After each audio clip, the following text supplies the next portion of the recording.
18, los primeros 10 versículos. La palabra del Señor vino a mí, Jeremías, y me dijo: levántate y ve a la casa del alfarero, allí te daré un mensaje. Yo me dirigí a la casa del alfarero y lo encontré trabajando sobre el torno. La vasija de barro que él hacía se deshizo en su mano, así que él volvió a hacer otra vasija tal y como él quería hacerla. Entonces la palabra del Señor vino a mí y me dijo: casa de Israel, ¿acaso no puedo yo hacer con ustedes lo mismo que hace este alfarero? Ustedes, casa de Israel, son en mi mano como el barro en la mano del alfarero. Palabra del Señor.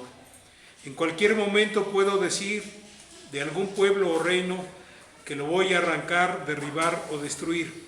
Pero si ese pueblo o reino se aparta de su maldad contra la cual hablé, yo desistiré del daño que había pensado hacerles.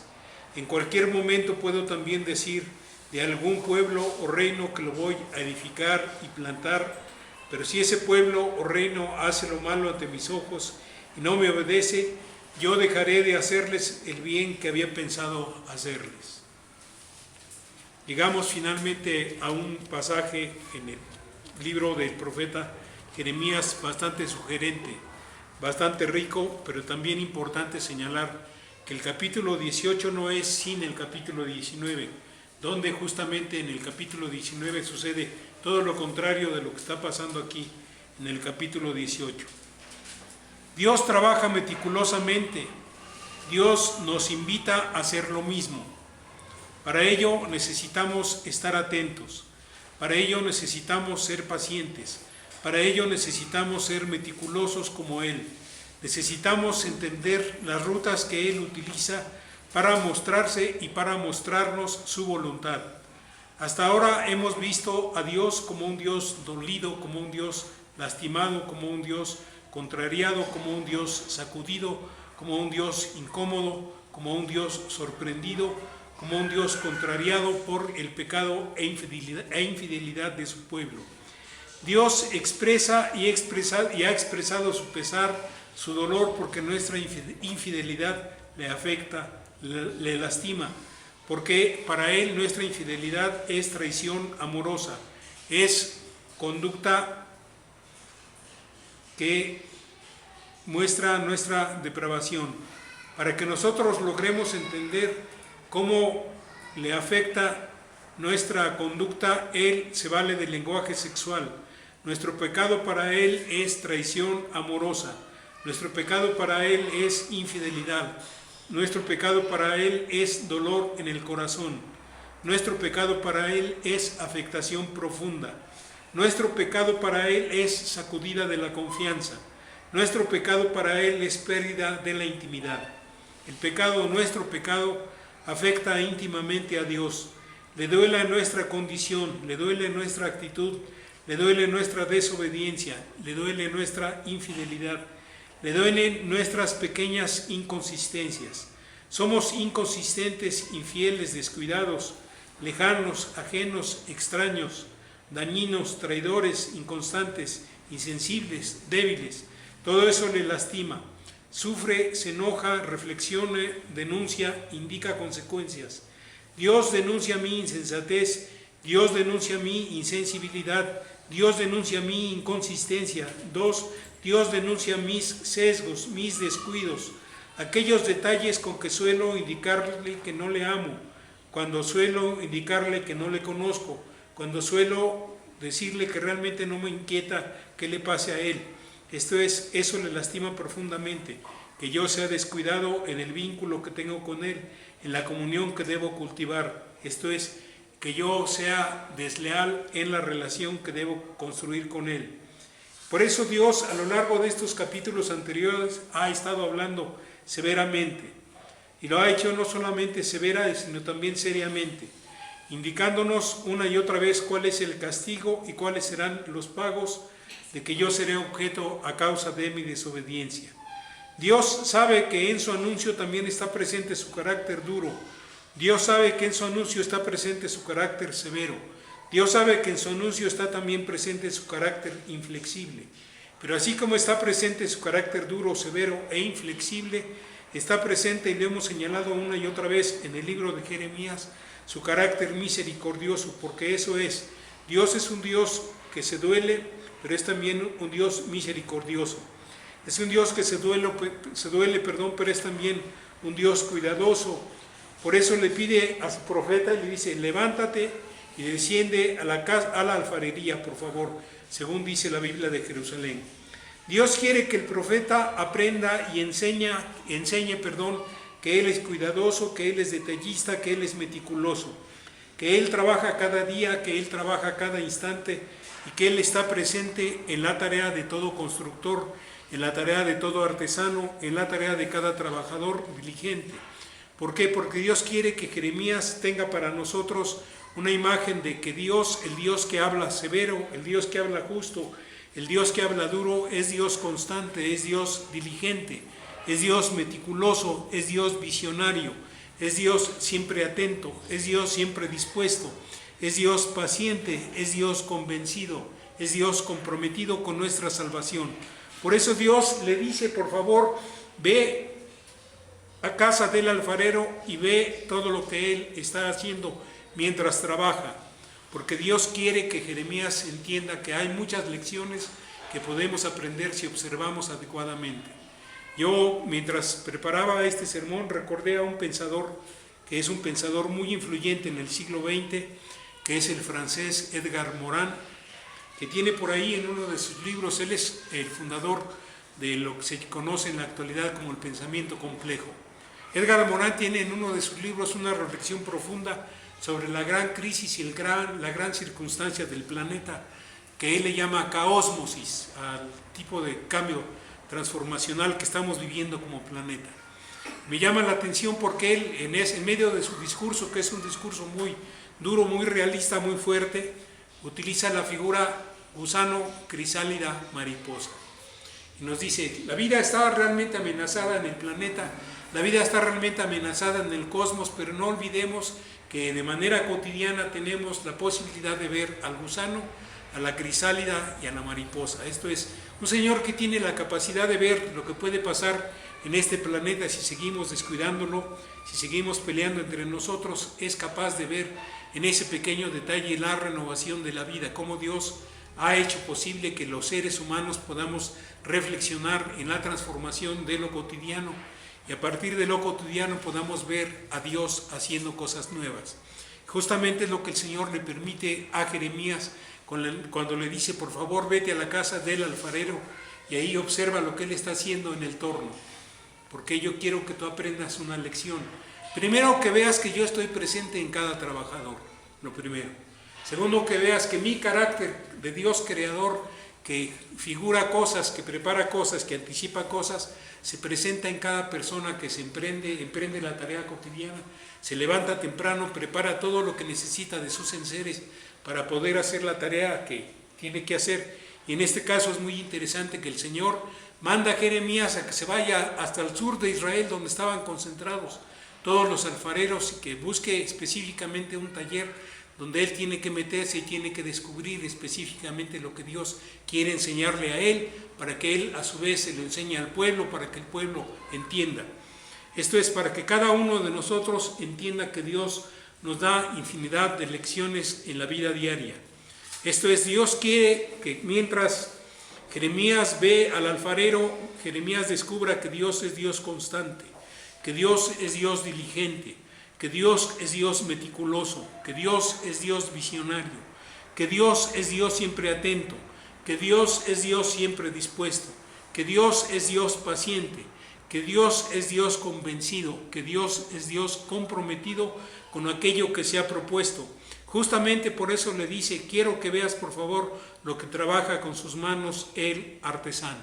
Esto es, el Creador fundó en cada ser humano la capacidad de disciplina diaria, la capacidad de tarea constante, la capacidad de generar actividad que sea justamente actividad que transforma, la capacidad de tener acciones transformadoras.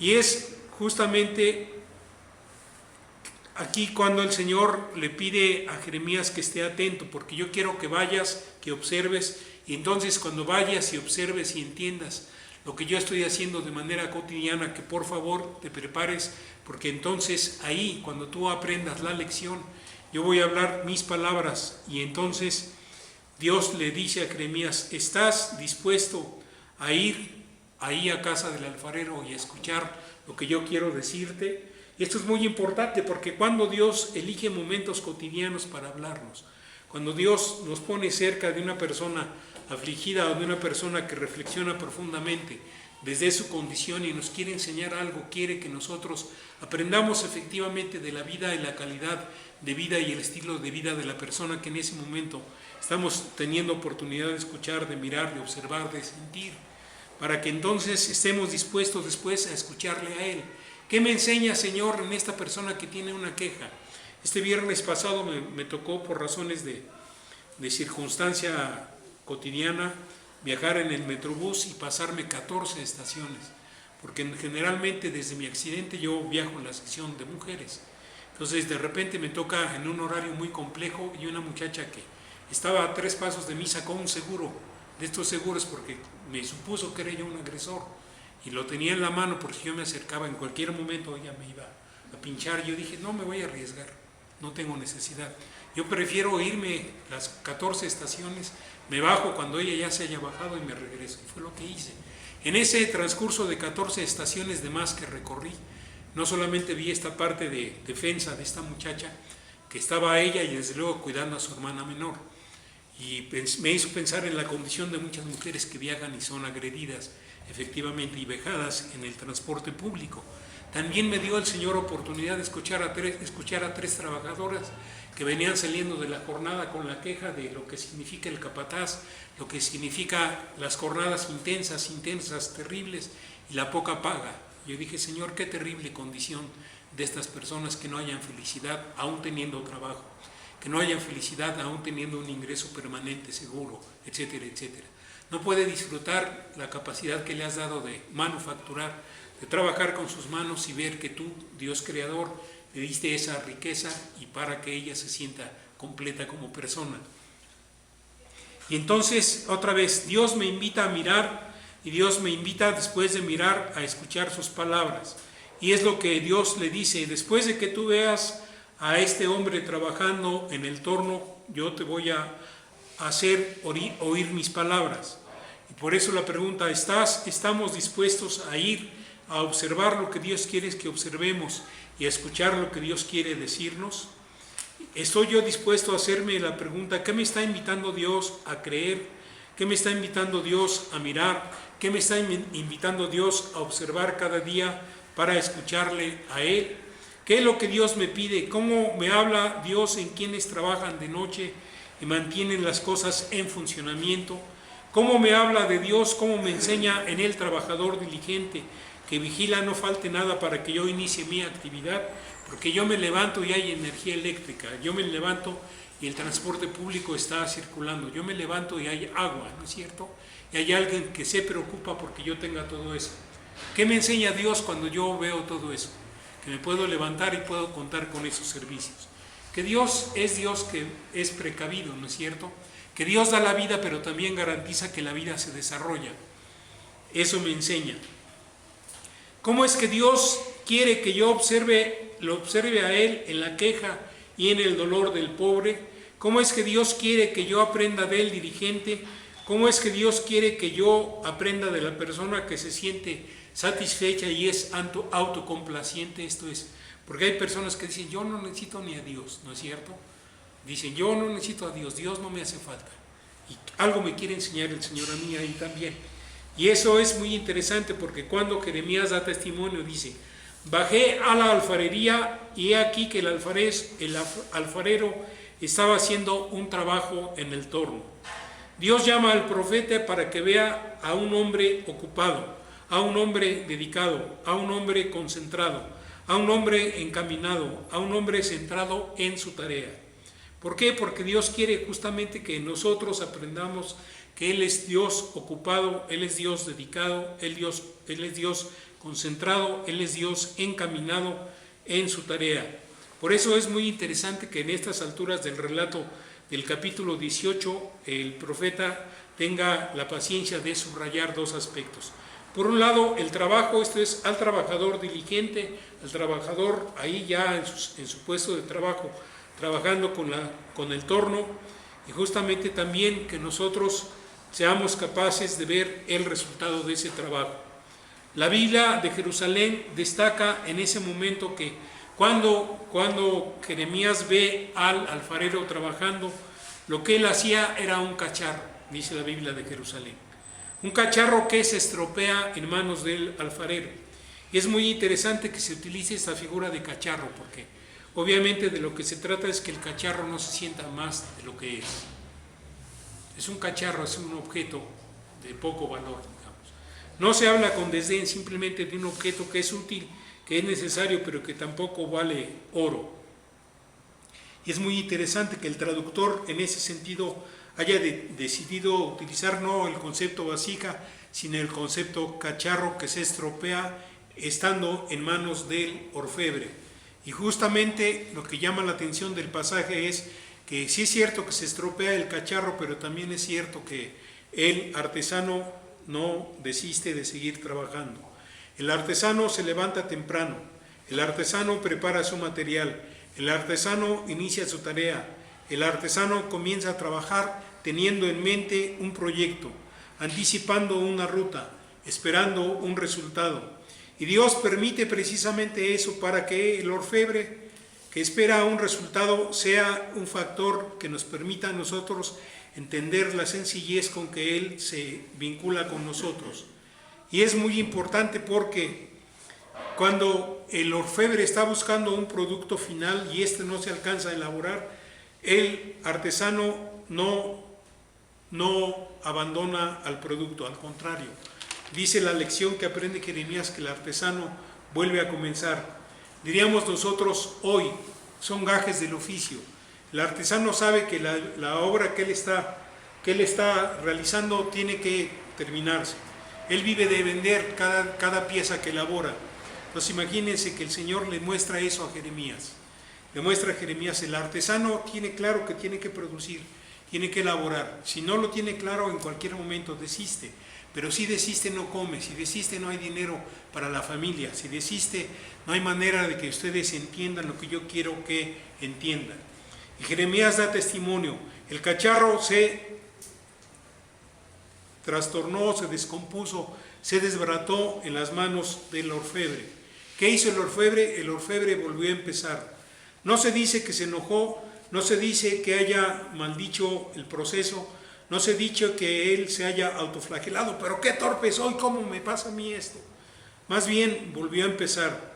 Esto es, volvió a empezar, y dice la versión de Jerusalén, transformando en otro cacharro diferente, como un mejor cacharro, el que se había roto originalmente en sus manos. El profeta ve en ese momento a un hombre autónomo, a un hombre autorizado, a un hombre confiado en su tarea, a un hombre confiado en sus decisiones, a un hombre que toma decisiones sobre la marcha, a un hombre que trabaja, que enfrenta dificultades y que de inmediato toma la decisión de continuar. Esto es, hacer un mejor cacharro.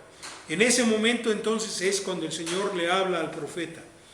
Ahora tiene una lección que compartir. Dios trabaja serena y decididamente con su pueblo. Dios es un experto creador, restaurador, es un experto creador, restaurador, engendrador de vida. Dios ama lo que hace y Dios se involucra en ello. Por eso le pregunta al profeta, ¿no puedo yo hacer con vosotros, casa de Israel, lo mismo que hizo este alfarero? Esto es, se merecen el castigo, y el capítulo 19 es importante que lo leamos en casa. Se merecen el castigo, pero yo les doy la oportunidad de que entiendan que así como el alfarero tiene voluntad de volver a empezar, yo tengo la voluntad de volver a empezar con todos y cada uno de ustedes. Tengo la voluntad de volver a emprender la tarea que me he impuesto a mí mismo para transformar a cada uno de ustedes.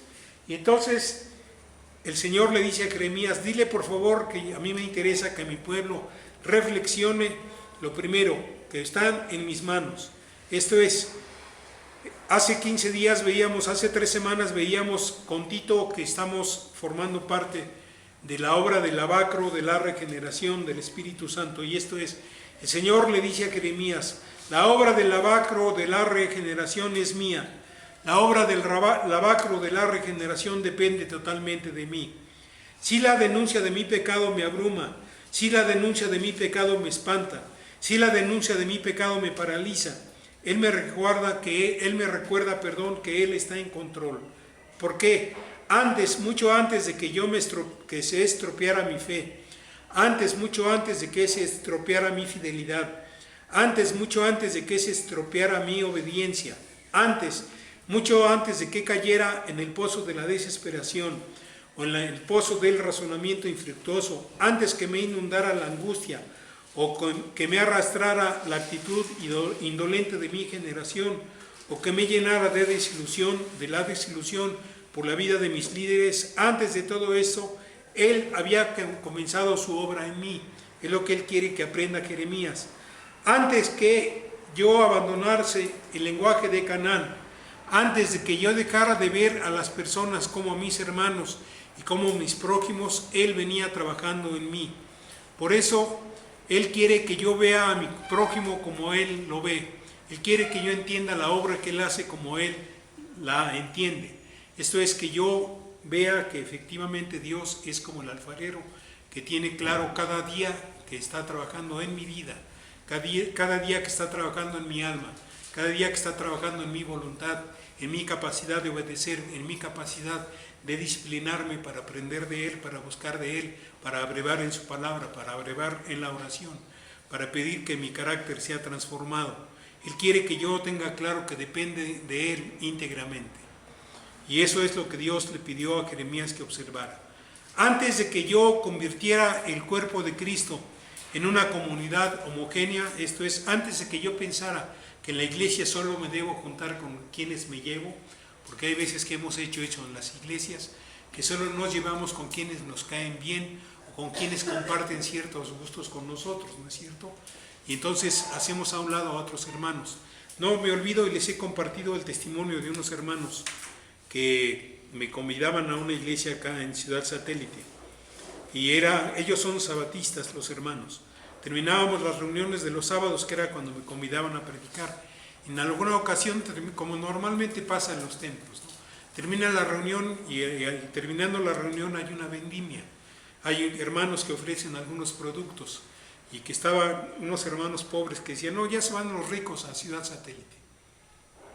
No era el afán de los hermanos que tenían el recurso de hacer sentir incómodos a los que no tenían el recurso, pero eso pasaba. Yo me acuerdo que se acerca el hermano, ¿cómo ve, hermano? Ahorita todos se suben a 3 camionetas y se van en 3 camionetas. Tienen el recurso. No, ustedes no lo tienen, para ustedes no hay invitación a ir a comer, no hay invitación a tomar el helado, no hay invitación a subirse a la camioneta. Y entonces eso es muy curioso, porque el cuerpo de Cristo en esos casos se convierte en lo que un norteamericano decía por ahí, en una unidad homogénea. Vamos a hacer posible que crezcamos si nos juntamos los que pensamos lo mismo, si nos juntamos los que somos más o menos de la misma tradición, de la misma costumbre, del mismo estilo de vida. Antes de que yo hubiese convertido el cuerpo de Cristo en una unidad homogénea, antes de que yo empezase a privilegiar mis criterios y a manipular a otros para que hicieran lo que yo creo que se tenía que hacer, antes que todo eso sucediera, Dios ya estaba trabajando en mí. Si mi fe se rompió, si mi fe fracasó, si mi fe se deterioró, lo importante es que Dios se ha encargado de no abandonarme, se ha encargado de no soltarme, de no dejarme a mi capricho, de no dejarme a que yo continúe persistiendo en esos estilos que no hablan del Evangelio. Mucho antes que yo comenzara a manipular, mucho antes que yo comenzara a explotar, mucho antes que yo comenzara a utilizar a mis hermanos para sentirme cómodo, sin respetar el proceso que Dios cumple en sus vidas, Dios ya estaba trabajando en mí. Mucho antes que yo comenzara a pensar y sentir que mis pequeñas infidelidades no lastiman a Dios ni perturban mi fe, Dios trabaja en mí. Antes incluso de que llegaran los momentos en que he llegado a pensar con admiración y pensar en inspirarme en la vida de algún personaje de la vida pública por el poder que tiene, por su carisma o por su influencia, por su dinero o por su capacidad de mover multitudes, antes de que yo cayera en esa circunstancia y no pensara en el Señor Jesucristo. Dios trabaja en mí. Cuando pienso mal y etiqueto a mi hermano, cuando pienso mal y etiqueto a mi prójimo, cuando pienso mal y etiqueto a mi hermano y a mi prójimo y no les miro con misericordia, Dios trabaja en mí. Cada uno es criatura de Dios, cada uno posee su imagen y semejanza. No es lo mismo cuando me muestro a la defensiva y receloso y precavido con mi prójimo que cuando le amo como Dios quiere que le ame. Porque Dios quiere que yo ame sin reserva a mi prójimo, aún a mi enemigo. Esto es, Dios quiere que yo reconozca que Él trabaja en mí, a pesar de que hay momentos en que digo, es que fulanito es insoportable, es que sotanito es intolerable. Dios quiere que yo tenga conciencia, por eso aparece este capítulo en la Escritura, de que Él trabaja en mí. Esto es, cuando yo dejo de orar, cuando yo dejo de expresar visiblemente la obra de Dios en mí, aunque yo deje de hacerlo, Dios trabaja en mí. Dios llama al profeta para que el profeta anuncie su compromiso. Dios llama al profeta para que el profeta anuncie su disposición, la disposición de Dios a perdonar, la disposición de Dios a restaurar, la disposición de Dios a regenerar, la disposición de Dios a convertir, la disposición de Dios a transformar. Una oferta sin igual. Juicio, arrepentimiento y perdón forman parte de una experiencia que nosotros podemos asimilar, y el Señor dice, yo puedo hablar con un reino, yo puedo hablar con un pueblo, yo puedo decirles, si este pueblo se arrepiente, yo les voy a perdonar.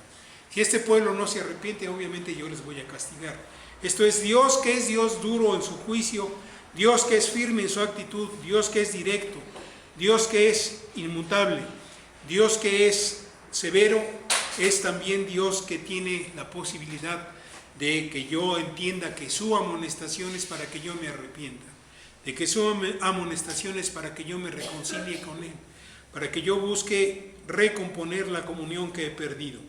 Dios es firme, Dios es directo, Dios es implacable. Por ello reconoce que cuando habla con nosotros podemos entender nuestras opciones, arrepentirnos o no, obedecer o ser arrogantes, confiar en Él o seguir confiando en nosotros, creer en los cambios permanentes o acarrear las consecuencias. Dios es soberano, Dios es el dueño y es el autor de mi vida. Dios es dueño y autor de su obra en mí. Cierto, su mano es una mano experimentada y ruda. Cierto, su mano es una mano experimentada, ruda y firme. Cierto, su mano es una mano experimentada, ruda, firme, decidida y autónoma. Y lo es porque de otra manera no puede darme la forma que Él quiere darme. No puede construirme como Él quiere construirme. Para Él darme forma tiene que ejercer fuerza. Para Él darme forma tiene que trabajar con cierta dureza. Para Él darme forma tiene que no negociar conmigo, tiene que no pedirme permiso. Así como el alfarero trabaja en el torno con una idea fija, la pregunta es, ¿hallará Dios en nosotros la misma disposición de la masa para dejar que Él complete en cada uno de nosotros la obra que inició cuando comenzó a trabajar? Dios trabaja en mí, es una declaración llena de convicción en cada uno de nosotros. Dios trabaja en mí, es una declaración llena de amor. Dios trabaja en mí, es una declaración llena de esperanza. Dios trabaja en mí, es una declaración llena de vida nueva. Dios trabaja en mí, es una declaración en cada uno de nosotros, de nosotras, llena de evangelio, llena de Jesucristo resucitado. Dios es quien espera, quien repara mi fracaso. Dios es quien repara mi tropiezo. Dios es quien compone mi deterioro. Dios no es Dios de vasijas defectuosas. Dios no es Dios de fragmentos incompletos. Dios es Dios de obra nueva, y esa es la lección que Dios le da a Jeremías. Dios no nos abandona, Dios busca nuestra salvación. Que nuestro Dios nos bendiga.